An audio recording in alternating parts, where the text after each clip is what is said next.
श्रीमद् भगवत गीता 12वां अध्याय भक्ति योग। साकार और निराकार के उपासकों की उत्तमता का निर्णय और भगवत प्राप्ति के उपाय का विषय और भगवत प्राप्त पुरुषों के लक्षण। अर्जुन बोले, जो अनन्य प्रेमी भक्तजन पूर्वोक्त प्रकार से निरंतर आपके भजन ध्यान में लगे रहकर आप सगुण रूप परमेश्वर को और दूसरे जो केवल अविनाशी सच्चिदानंद घन निराकार ब्रह्म को ही अतिश्रेष्ठ भाव से भजते हैं, उन दोनों प्रकार के उपासकों में अति उत्तम योगवेत्ता कौन है?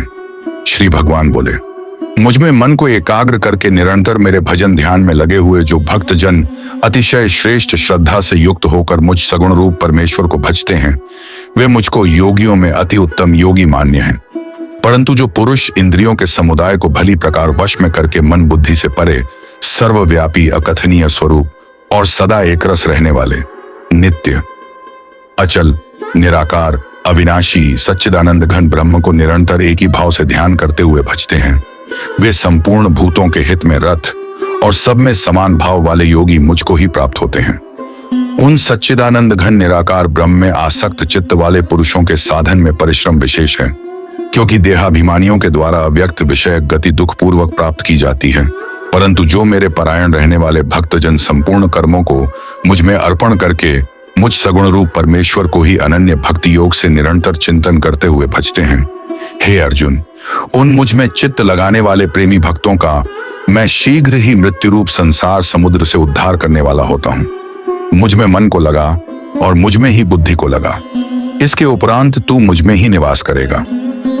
इसमें कुछ भी संशय नहीं है। यदि तू मन को मुझ में अचल स्थापन करने के लिए समर्थ नहीं है, तो हे अर्जुन,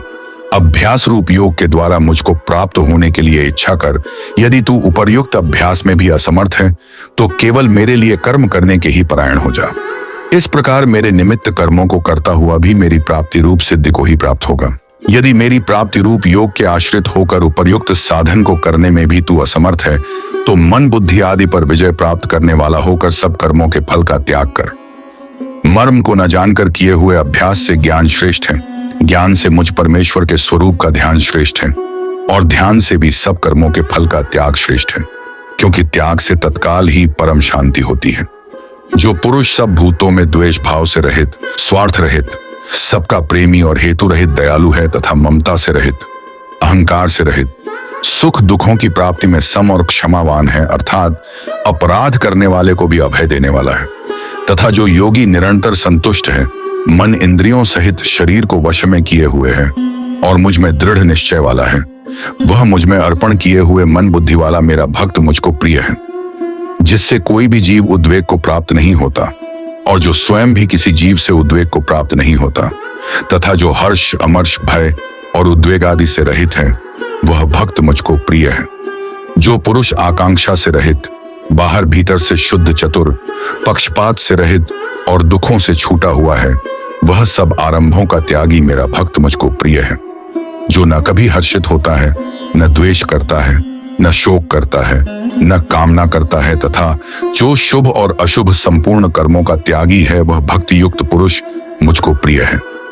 जो शत्रु मित्र में और मान अपमान में सम है तथा सर्दी गर्मी और सुख दुखादि द्वंद्वों में सम है और आसक्ति से रहित है, जो निंदा स्तुति को समान समझने वाला,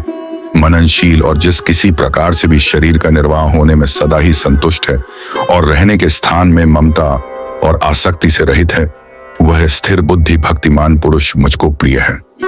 परंतु जो श्रद्धा युक्त पुरुष मेरे परायण होकर इस ऊपर कहे हुए धर्ममय अमृत को निष्काम प्रेम भाव से सेवन करते हैं, वे भक्त मुझको अतिशय प्रिय हैं। इस प्रकार श्रीमद् भगवत गीता में भक्ति योग नामक 12वां अध्याय समाप्त हुआ।